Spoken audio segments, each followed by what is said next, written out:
हट कर बैठा चांद एक दिन माता से ये बोला, सिलवा दो माँ मुझे ऊन का मोटा एक झिंगोला।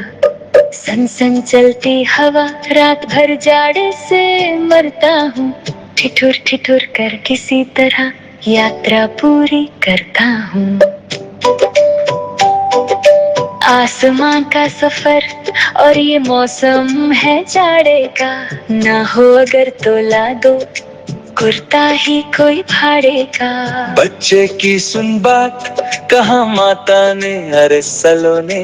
कुशल करे भगवान लगे मत तुझको जादू टोने। जाड़े की तो बात ठीक है पर मैं तो डरती हूँ। एक नाप में कभी नहीं तुझको देखा करती हूँ। कभी एक अंगुल भर चौड़ा, कभी 1 फुट मोटा। बड़ा किसी दिन हो जाता है और किसी दिन छोटा।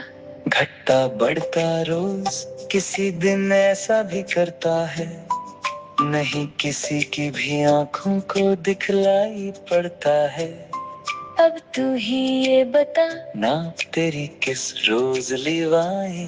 सीधे एक झिंगोला जो हर रोज बदन में आए।